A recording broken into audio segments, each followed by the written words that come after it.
I never had a warm bed, human, until a human invited her into his bed. The rain had been steady all evening, thick drops rattling against the shutters like thrown pebbles. From his desk in the loft above the chart archives, Evan Rourke worked by the yellow glow of an oil lamp, his pen moving with slow precision over a maritime survey. Outside, Cowran's Wharf lay under a haze of sea mist and smoke, the crooked alleys slick with rainwater, the air carrying the sharp tang of brine and diesel from the docks. He paused to stretch his back, rubbing the stiff muscle in his neck. 34, tall but lean, a man shaped more by years of travel than by any love for comfort. He'd once sailed with deep-water mapping crews, charting asteroid-bound cargo routes and tidal anomalies along forgotten coastlines. An accident, a crushed knee on a wet deck, had taken him off the ships for good. Now his work was stationary, correcting maps, recording shifts in currents, and keeping the archives in order for the wharf's mariners. He stood to refill his tea when movement in the street caught his attention. Through the rain-streaked window, he saw a lone figure coming down the alley from the direction of the market. Even at this distance, under the faint orange glow of a failing street lamp, something about her pace caught his eye. Not hurried, but not steady either. She stopped once in the middle of the street, glanced back over her shoulder, then kept walking. Her wrap, dark silk, not meant for weather like this, clung to her in the rain, and even through the distortion of glass and shadow, he could see bare feet against the slick cobblestones. Evan's brow tightened. Cowran's Wharf wasn't a place where you walked alone, barefoot, after dark unless you were running from something or had nowhere else to go. He watched her reach the corner opposite his building. She slowed, turned toward his side of the street, then stopped beneath the dripping eaves. For a moment, she just stood there, water running off her hair. She looked at his door, then away, as if weighing something.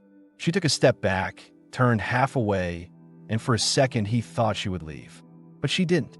She stepped forward again, her gaze locking on the heavy iron door at the base of his stairs. Evan moved away from the window. The knock came a few seconds later, slow, hesitant, uneven. He could almost picture her hand pausing between each tap. He crossed the loft, the floorboards creaking under his boots, unlatched the door, and swung it open. Rain spilled in through the gap, along with the sight of her up close. She was taller than he'd guessed, her skin a deep, even blue, her long violet hair plastered to her shoulders and chest, strands curling slightly from the damp. The ceremonial wrap she wore was torn at the seam along her thigh, showing smooth skin and the edge of a small scar. Her bare feet were scraped and raw from the stones. She looked at him directly, silver eyes unblinking in the lamplight. Her voice was low, measured, and carried no false sweetness. "I've never had a warm bed, human. Not once." Evan's first instinct was to ask where she'd come from, who had left her like this, but there was no sign of anyone else in the alley. The only sound was the rain. He saw the way her left hand clutched the edge of her wrap, and the way her right held on to the doorframe, like she was bracing against the possibility of rejection. He stepped back without a word. She entered, keeping to the edge of the room at first. The heat from the small stove reached her, steam already starting to lift from her hair and shoulders. "Evan Rourke," he said, offering his name as he shut the door. Her chin lifted slightly. "Cereal." He gestured to the wool blanket folded on the bench. "You're soaked through. There's tea if you want it." She took the blanket but didn't wrap it around herself, her gaze drifting toward the bed under the sloped ceiling, wide, low, covered in thick gray wool. Her attention lingered there for just a second before she looked back at him. "I've been walking since morning," she said, "looking for somewhere I wouldn't be turned away from the threshold." Her eyes flicked to the map table. "You keep your charts in order. I thought you might keep other things in order too." Evan's focus shifted to the satchel she carried under her wrap. She loosened its tie and opened it just enough for him to see resin-sealed index cards, each covered in precise, tied notes and reef diagrams. Dock traders would trade for those: food, shelter, repairs. "I trade these," she said plainly. "Tonight, I trade them for a bed." "You can have the bed," Evan replied after a moment. "You can have it to yourself or share it. That's your choice." Her Her shoulders eased slightly. If I'm in it, I don't want to be alone. There was no teasing in her tone. Just fact. Evan poured tea into 2 cracked mugs and set one in front of her. She drank slowly, her eyes on him the whole time. When the cup was empty, she placed it down, slid the satchel onto the table, and walked to the bed. The torn hem of her wrap shifted with each step, the fabric clinging to her hips. She sat on the edge and looked back at him. "You're sure?" "I'm sure," he said. She moved under the coverlet, adjusting the wrap strap off one shoulder. The lamplight caught the damp line of her collarbone. Evan unbuttoned his shirt, hung it over the chair, and joined her, keeping space between them at first.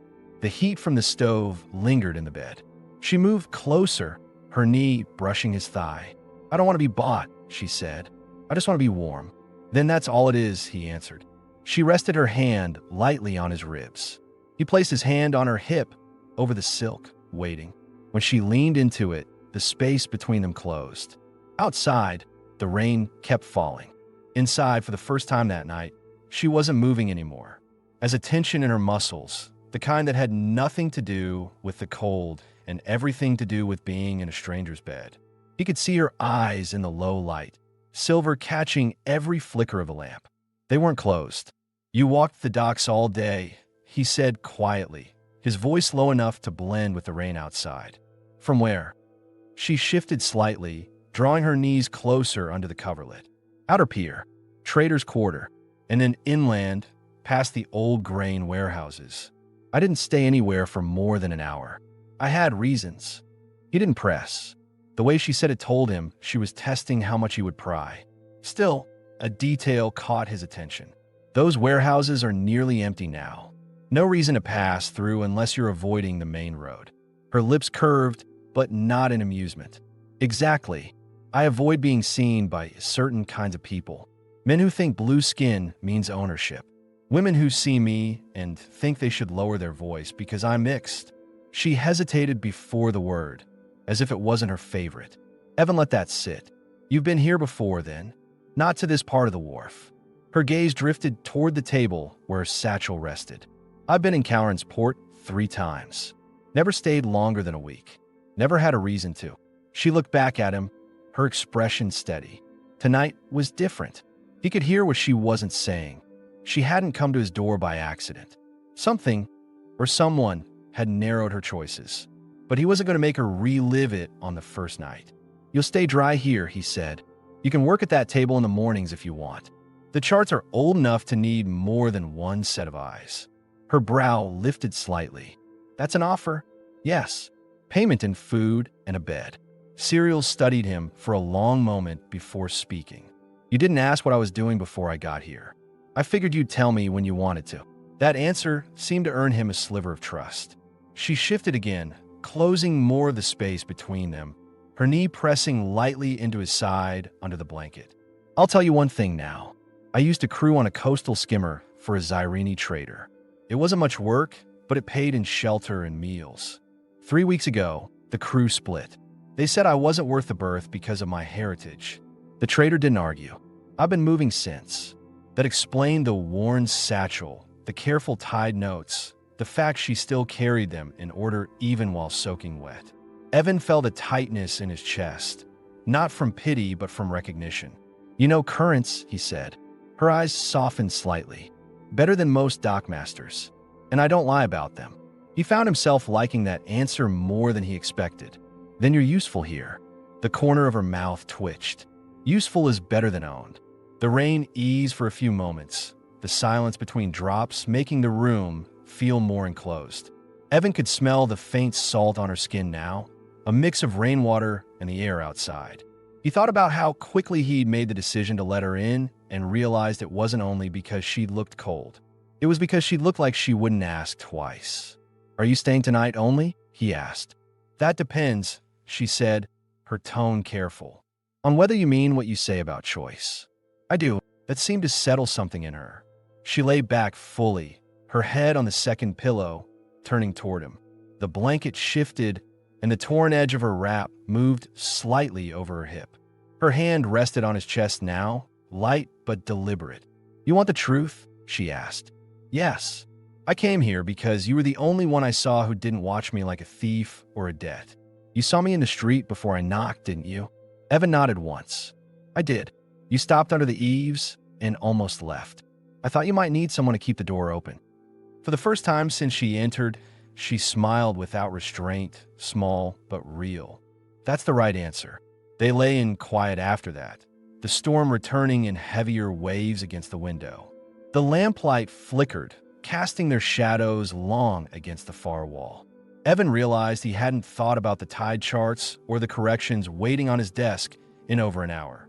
Serial's breathing steadied, her eyes closing finally.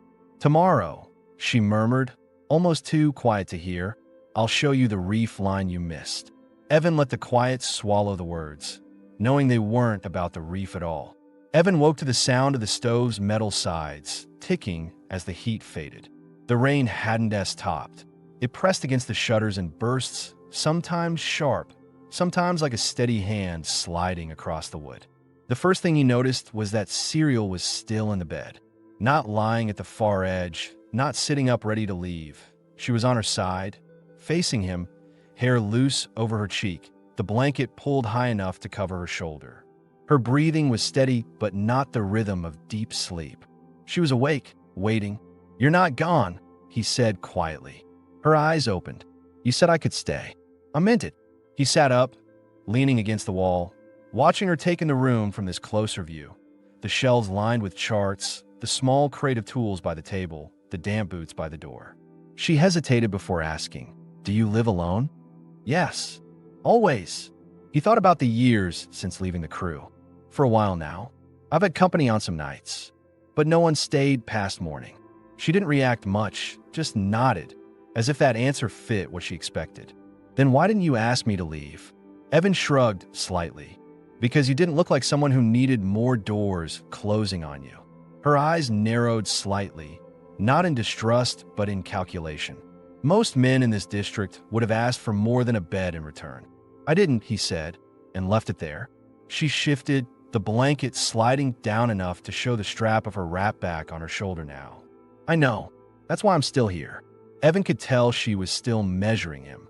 Trust didn't happen in a single night, even if they'd shared warmth under the same blanket. She glanced toward the table where her satchel, still Saturday. You haven't looked through it. It's yours, he said. You offer me information, not the bag. Her lips pressed together for a moment, as if she'd been waiting to see if he'd say something like that. She pushed herself upright, legs still under the blanket, and studied his face. Do you want to know who I was avoiding yesterday? Yes, he said simply. A man named Varesh. Zairini. He ran the skimmer I worked on before. When he left port last month, I thought I'd seen the last of him. But 2 days ago, I saw him again at the market here. I didn't want him to see me. Why? She paused, choosing her words. Because he's the kind who doesn't like letting go of what he's called his. If he saw me, he'd expect me to work for him again. And if I refused, he'd make sure no other ship took me on. That explained the deliberate route she'd taken through the city, the side streets, the empty warehouses. She hadn't been wandering. She'd been staying invisible. Eva nodded once. Then you're safer here. Her head tilted slightly. For how long? As long as you want, he said. That seemed to settle something. She pushed the blanket back and swung her legs over the side of the bed. Her bare feet touched the wood, and she hissed softly, not in pain exactly, but from the contact with the cool floor. Evan stood, crossed the corner, and pulled out a pair of thick wool socks from a crate. He handed them to her without comment. She looked at them for a moment before taking them. These are not something people usually give me. What do they usually give you? He asked. A deal, a trade, or a reason to move on. She pulled the socks on, the fabric loose but warm. Evan busied himself at the stove, stoking the small flame back to life. What's your plan for today? She considered the question. If your offer stands, I'll stay here. Sort my notes. Help with the charts. I can cook if you have food. That's a plan, he said. We'll need to make it to the market later. Supplies won't last long. Her expression tightened a little, and he caught it. What? The market is where Varesh might be, she admitted. Then we'll pick a time he's least likely to be there, Evan said. You don't have to see him. Her shoulders eased slightly. You do that. Yes. The moment hung there between them, unembellished, but it shifted the air in the room. She had walked in last night as someone with nowhere to stop. Now she was talking about helping him work, about cooking in his space, about staying through the day. It was a change neither of them said aloud, but it was there. She stood, adjusting the wrap around her. The torn seam still showed her thigh when she moved, and she didn't bother to hide it now. Then I'll make breakfast. Evan watched her cross to the small counter where he kept what little food he had, dried grain, a jar of preserved fish, 2 small tins of tea. She handled the items with a kind of precision, setting things out neatly. He realized something then. She wasn't just staying because of the warmth or the shelter. She was staying because he'd given her the first set of conditions she could control. Outside, the rain began to slow, but neither of them looked toward the door. They had things to do inside first. The morning light in Cowran's wharf wasn't bright so much as diluted, pale gold struggling through the cloud cover, reflecting off the wet cobblestones in a dull sheen. Evan stood at the loft's window with his hands braced on the sill, scanning the street below. The rain had slowed to a fine mist, and the port was waking in its usual way. Cart wheels creaking over uneven stones, the distant rumble of cranes at the docks, voices carrying in quick bursts as traders opened their stalls. It was the right time to go to the market, early enough to avoid the heavy crowd, late enough that most of the overnight crews had gone back to their ships. Behind him, Cereal was at the small counter, her satchel open and its contents spread in neat order. Resin-sealed cards covered the wood in 2 lines, each one marked with tiny symbols and hand-drawn compass points. She moved with care, sorting the cards into groups, occasionally tapping one against the counter before setting it aside. "You're mapping more than just currents," Evan said without turning from the window. "I keep wind patterns too, and shoal movement. They're harder to track, but worth it if you know where to look." She didn't pause in her work. "I also keep a separate set of notes for things I'd rather not trade. Hidden docks, channels that don't exist on official maps." Evan glanced back. "You trust me enough to tell me that." She met his eyes briefly. "I trust you enough to know you won't sell it." That answered another question he hadn't voiced in the last 2 days. How much of what she carried was meant for trade, and how much was survival knowledge she would never give away? By the time they'd eaten, grain boiled with preserved fish and a small handful of dried herbs she'd found in his supplies, the street noise had changed. The heavy clatter of morning loading was gone. It was market time. Evan grabbed a worn canvas bag from the peg near the door. "We keep it short, just what we need." Cereal wrapped the blanket once around her shoulders before discarding it in favor of pulling her silk wrap tighter. She adjusted the loose strap so it sat more securely and tied the satchel across her chest. She still had no shoes. "You can't walk the market barefoot," Evan said. "I've walked worse," she replied. "I know. Doesn't mean you should." He reached under the work table, pulling out a pair of soft leather shoes he'd repaired weeks ago. They were slightly too big for her, but better than nothing. She slipped them on without argument, glancing up once as if to acknowledge the gesture without making it into a scene. They stepped out into the street. The air carried the smell of wet stone and fresh catch from the docks. People moved in clusters, hoods drawn, shoulders hunched against the lingering mist. Cereal stayed just half a step behind Evan, her gaze scanning the crowd, her shoulders held in that cautious, ready posture he'd seen the night before she knocked on his door. At the market's edge, rows of makeshift stalls lined the narrow lane, their tarps dripping from the earlier rain. Vendors called out prices, their voices competing with the sound of scales clinking and crates shifting. Evan kept his pace even, stopping only at the stalls they needed: dried grain, salted meat, a small sack of root vegetables. It was while he was paying for the grain that Cereal's hand brushed his arm, a light touch but deliberate. He turned his head just enough to see her eyes shift toward the far side of the market. "Varesh?" he asked under his breath. "No, but someone from his crew." Her voice stayed low, steady. "2 stalls over. He hasn't seen me yet." Evan didn't look immediately. He took the grain, thanked the vendor, then moved on as if nothing was wrong. When they reached a quieter gap between stalls, he spoke without slowing. "You want to leave?" "Yes," she said quickly. "We have what we need." They cut through a side lane, avoiding the main road back. Only when they were 3 streets away did she ease her pace. He was the one who used to run the deck when Varesh wasn't there. Not someone I want to talk to. Evan didn't push for more. They walked the rest of the way to the loft without speaking. Inside, Serial set the satchel down and pulled off the shoes, leaving them neatly by the door. I don't like that I still have to think about who's in the same street, she said. You'll think about it less when you have something worth staying in one place for, Evan replied. Her eyes stayed on him for a long moment.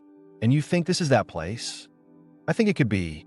There was a shift in her posture then, not relaxed, but not defensive either. She crossed to the table and began sorting the new supplies. If I stay, I work. I don't take without giving back. You already have, Evan said. Those notes of yours will save me weeks of corrections. She gave the smallest hint of a smile. Then I'll start with the charts after we eat tonight. By mid-afternoon, the rain had picked up again, a steady drumming on the roof. Evan worked at the table, redrawing a section of coastline. Serial sat across from him, her hair drying in loose waves, her focus locked on the resin cards she was translating into his maps. Now, and then their hands brushed when passing tools. A compass, a ruler, a sharp stick of graphite. Neither pulled back quickly. It was in one of those brief touches that Evan realized something. The wariness in her eyes when they'd first met was shifting. It wasn't gone, but it was being replaced with something slower, something that looked a lot like consideration. She caught him watching her once and didn't look away immediately. That night, when they lay down, she didn't wait for him to close the space between them. She moved first, settling against his side under the blanket, her hand resting lightly on his chest. And for the first time since she'd arrived, she closed her eyes without hesitation. The room was dim except for the steady amber glow from the lamp on the low crate beside the bed. The sound of rain on the roof was softer now, a background hum instead of the earlier drumbeat. Evan lay on his back, eyes half open, feeling the slow rise and fall of Serial's breathing against his ribs. She hadn't drifted off yet. He could tell by the small adjustments she made, the way her fingertips moved slightly on his chest, the faint shift of her thigh along his. When she spoke, her voice was quiet but certain. You said I could set the pace. I meant it, he replied. She lifted her head just enough to look at him. Then I'm telling you, I'm ready to stop leaving space between us. There was no hesitation in her tone, but there was weight. It was a choice, not a reflex. Evan's hand rested against her side, feeling the silk of her wrap, the warmth beneath it. Then we do this your way, he said. Her eyes didn't leave his as she slid the blanket down from her shoulder. The strap of her wrap slipped free, revealing the smooth line of her collarbone and the slope of her shoulder. She didn't rush, didn't look away, watching to see if he'd hold her gaze. He did. She moved closer, one leg slipping over his. The faint dampness left in her hair brushed his jaw as she leaned in. Their lips met, slow at first, the kind of kiss that tested pressure and heat. Then she deepened it, her hand moving to the back of his neck. He answered with the same unhurried rhythm, letting her set how far and how fast. Her wrap loosened more as she shifted, and he placed his hand at her hip, fingers brushing the edge of the torn seam. She pressed into his palm instead of pulling back. The air between them was warmer now, the smell of rain fading into the faint salt of her skin. You're still sure? He asked against her mouth. Yes. That one word closed the gap between where they had been and where they were going. He pulled her closer, feeling the heat of her body align with his. Her hands moved under the open collar of his shirt, tracing the shape of his chest, learning it as if she intended to remember every detail. When she finally shrugged the wrap down from her shoulders entirely, it pooled at her waist. She watched him as his hands moved along her back, fingertips mapping the length of her spine. There was no flinch, no guarded recoil, only a steady acceptance that was more intimate than the touch itself. They moved together gradually, the blanket slipping lower, the space between them gone entirely now. Every shift of weight, every exhale was deliberate, unforced. It wasn't hurried passion, but a steady deepening, each of them reading the other in real time. Her breathing quickened, his followed, and when their pace finally broke from slow to certain, It was because both had reached the same place at the same moment. After, she stayed pressed against him, her head resting just under his chin. No retreat, no reaching for the wrap to cover herself again. Just stillness and the faint sound of the rain returning outside. Evan felt her hand rest over his heart, her thumb brushing lightly against his skin. "I didn't think it could feel like this without feeling trapped," she said quietly. "You're not trapped," he answered. "I know," she said, and he could hear in her voice that she meant it. She stayed close as sleep began to take her. The weight of her body relaxed in a way it hadn't been the first night. Evan lay awake a little longer, watching the slow flicker of the lamp, knowing the change tonight wasn't just physical. It was a decision, one that could not be taken back, and one he didn't want to. Evan woke to the pale light of morning bleeding through the shutters. The rain had stopped some time before dawn, leaving the air heavy with the smell of wet stone and the faint tang of salt drifting in from the harbor.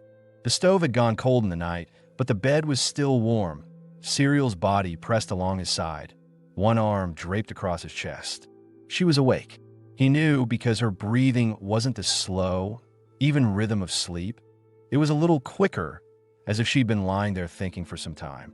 When he looked down, her eyes were open, silver irises catching the muted light. "Morning," he said quietly. She didn't answer right away. Her hand flexed slightly against his chest before she withdrew it and sat up, pulling the blanket with her. She didn't cover herself fully, just enough to break the closeness they'd shared all night. "I don't usually stay after," she said, her voice flat, almost matter-of-fact. Evan pushed himself up against the wall, watching her pull her hair over one shoulder. "You stayed last night. That's why I'm thinking about leaving now." She kept her eyes on the floorboards, her jaw tight. He didn't move toward her yet. "Because you don't want to feel like you owe me something?" Her eyes flicked to his, sharp for a moment. "Because every time I've let this happen before, it turned into a reason for someone to claim me, to make decisions for me. I don't." She stopped herself, shaking her head. "I needed last night to be what it was. But I can't wake up and feel like I've traded my freedom for warmth." Evan let the words sit in the air before he spoke. "Then you don't owe me anything. Not for last night. Not for staying here. Not for food. Not for work on the charts. You can leave if you want. You can stay if you want. That doesn't change." Serial studied him, searching for any sign that he was saying what he thought she wanted to hear. "I need you to understand," she said slowly. "I've had people be kind to me before, and it always turned. Always. They decided my choices for me. And I don't trust easily after that." Evan nodded once. "I'm not them." For a moment, the loft was silent except for the faint sound of a gull outside. Then she exhaled, a little unsteady, and the tension in her shoulders eased. "I believe you," she said, though it sounded like she was still testing the weight of the words.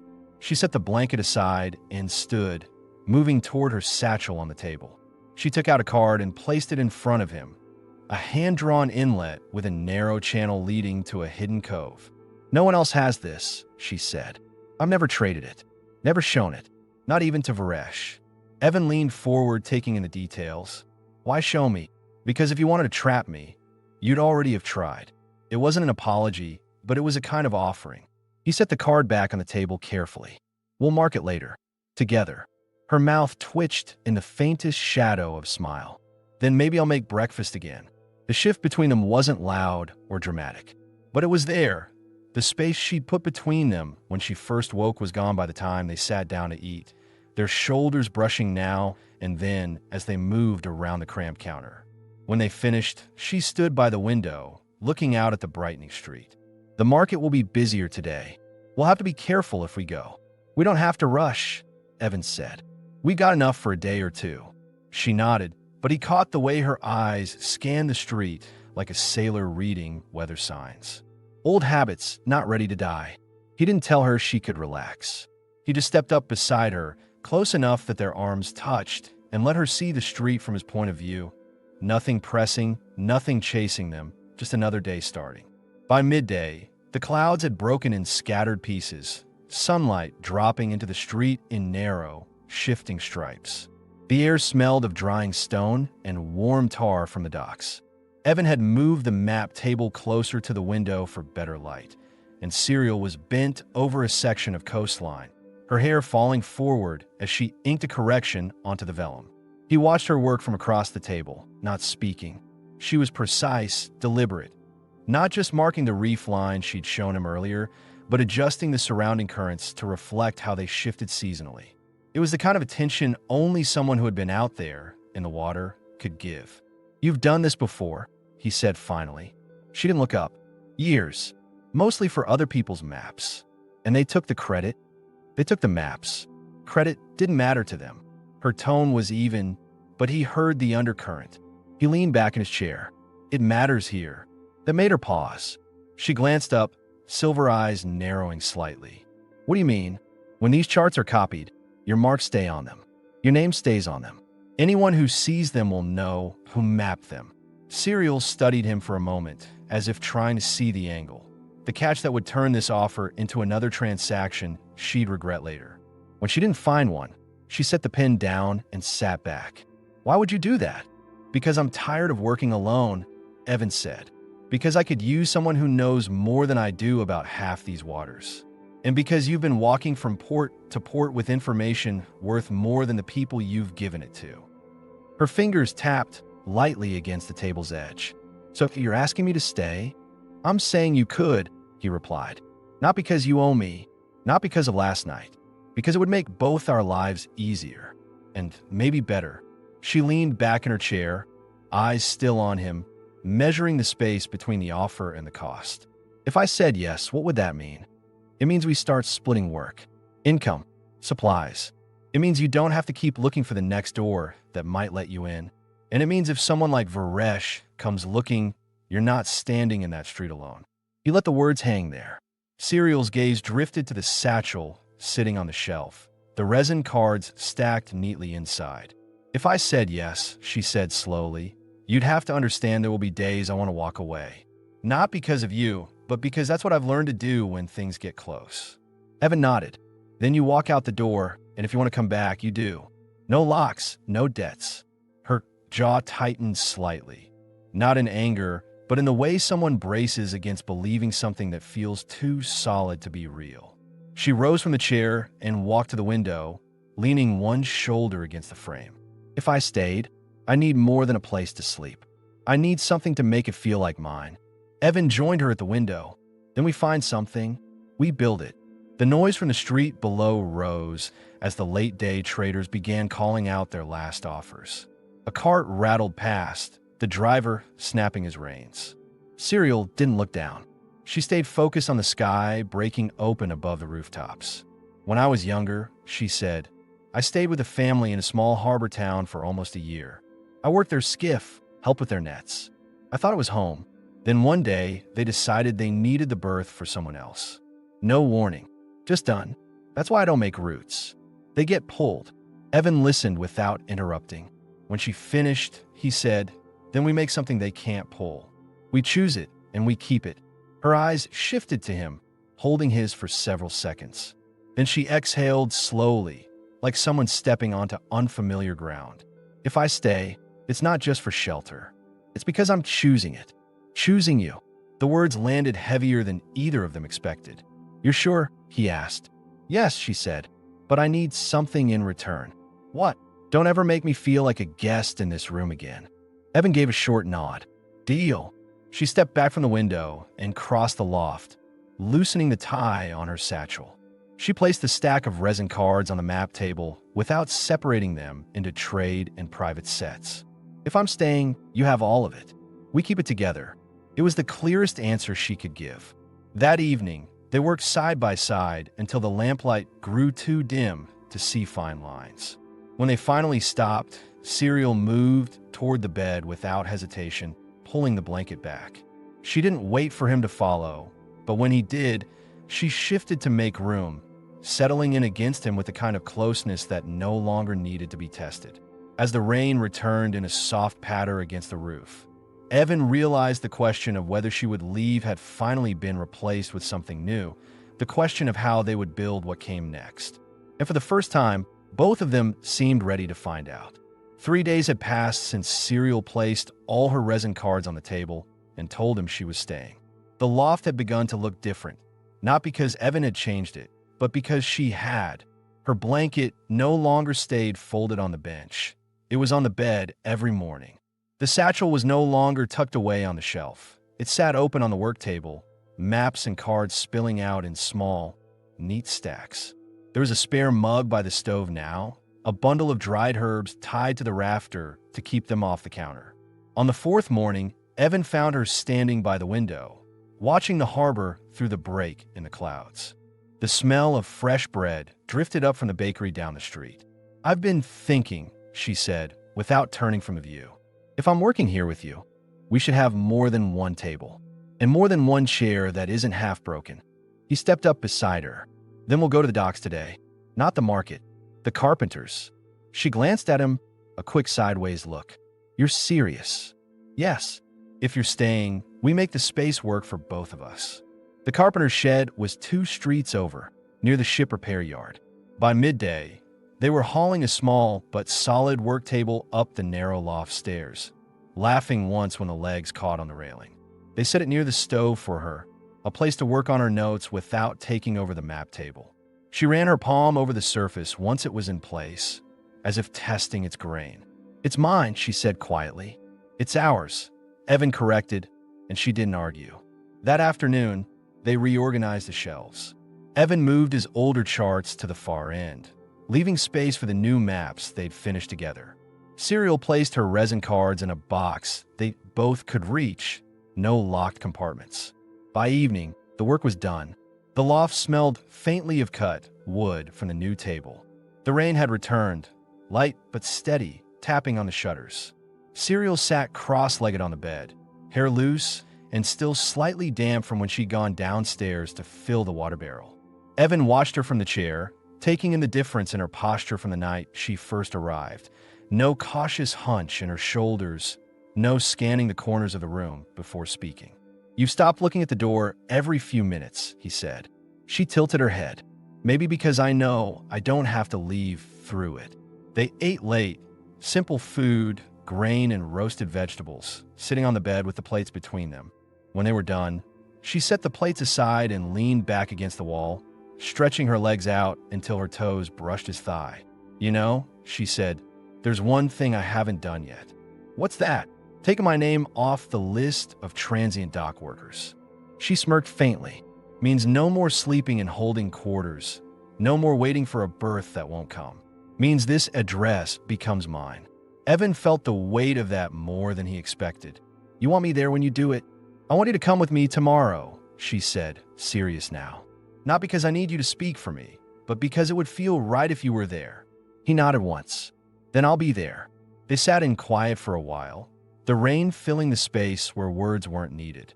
Eventually, she shifted closer, swinging her legs over his lap, her knees bracketing him on the chair. Her hands rested lightly on his shoulders, her gaze steady. "When I first came here," she said, "I thought it would be one night. Maybe 2 if the bed was as warm as you said. I didn't think I'd want more." She leaned forward, her forehead brushing his. "Now, I don't want to think about leaving." He slid his arms around her, pulling her close until there was no space left between them. The kiss that followed wasn't cautious like their first, or testing like the night they crossed the line. It was certain, the kind of contact that didn't need to ask permission anymore, because it had been freely given 100 times since. Later, they lay in bed, the blanket pulled high, her head tucked under his chin. Outside, the street below was quiet except for the occasional cart rolling by. Inside, the only movement was the slow rhythm of their breathing. "This is ours now," she said softly. "It always was," he replied. She smiled against his chest, and when her breathing finally slowed into sleep, Evan stayed awake just long enough to take in the room. The new table, the shared maps, the open satchel. Evidence that she had chosen to be here. Evidence that this wasn't just shelter anymore. And as the rain kept falling steady outside, he closed his eyes knowing there would be no more mornings wondering if she'd be gone. The morning sun came in through the open shutters, spilling across the work tables in wide, warm stripes. The smell of fresh bread from the bakery downstairs drifted in with the breeze, mixing with the sharper tang of salt air from the harbor. Evan sat at the main map table, a folded sheet of parchment in front of him, while Serial worked at the smaller table near the stove, sorting through a stack of resin cards. It had been a week since she'd removed her name from the transient dock list. The change had been almost invisible at first. No announcement, no ceremony, but it had settled into the loft like the scent of dried herbs she now kept above the stove. There was a different quality to the air between them now, a steadiness that came from not wondering if one of them would be gone in the morning. She looked up from her work. There's a fishing vessel in tomorrow. Small crew. They'll need updated charts for the northern shoals. Evan nodded. We'll have them ready. The exchange was simple, but it carried the ease of two people who had fallen into the rhythm of working and living side by side. No measuring every word for hidden meaning, no guarded pauses. By midday, the loft was warmer than usual, the sun shifting high enough to heat the roof. Serial stood by the open window, her hair catching the light in strands of violet and silver. She wore her usual wrap, but today it was tied loosely at her waist, the folds open enough to catch the occasional lift of the breeze. You know, she said, glancing back at him, we've worked every day since I decided to stay. He looked up from the chart. You want to take the afternoon off? I want to take us off the afternoon, she corrected, the corner of her mouth curving. He set the pen down, watching her turn from the window, the sunlight painting her skin in warm tones. She crossed the loft with unhurried steps, stopping in front of his chair. What's the occasion? He asked. Her silver eyes held his. That we can. No other reason. She held out her hand. He took it, letting her pull him up. The chair scraped lightly against the floor as he stood. She led him toward the bed, the blanket already folded back, the sheets faintly scented from the herbs she'd washed them with 2 days ago. This time there was no cautious pause, no space to bridge. They came together in a kiss that was slow but immediately certain, her hands on the back of his neck, his arms sliding around her waist. The wrap loosened under his fingers, slipping down her shoulders to the floor. She let it fall without breaking the kiss, pressing closer until the heat between them was unmistakable. He laid her back on the bed, the sunlight catching the line of her hip as she shifted to make room for him. His hand traced her side, learning the smooth contours in an unhurried sweep, the pace set not by urgency, but by the quiet luxury of knowing there was no clock running down. She met every touch with her own, fingers exploring the planes of his chest, the line of his ribs, the small scars he'd never pointed out but didn't hide. Their breathing grew heavier as clothing gave way to skin, the air warming between them. He took the time to kiss her slowly, her jaw, the hollow of her throat, the curve of her shoulder, before returning to her mouth. She arched into him when his hand moved over her hip, guiding him with subtle shifts of her body. When they moved together, it wasn't hurried or fumbling. It was the steady rhythm of people who had already crossed the threshold of trust and now wanted to stay there as long as possible. The sounds in the room, the catch of her breath, the low hum in his throat, the faint rustle of the blanket, blended with the faint gull cries outside. He watched her eyes as they moved, saw them half closed not from uncertainty, but from complete focus on the moment. Her fingers dug lightly into his shoulders, then slid down his back, pulling him closer until there was no space left at all. They stayed connected long after the pace eased, her body warm and relaxed under his. He shifted only enough to lie beside her, pulling the blanket over them. She turned into him, pressing her face into his neck, her hair falling across his chest. This, she said quietly, is the part one never had before. Staying after. You're staying now, he said. Her lips brushed his skin in a faint smile. Yes, and tomorrow, and the day after. Outside, the sunlight began to fade, but neither of them moved. There was no reason to. They had already chosen this, and each other, and now there was nothing left to wait for.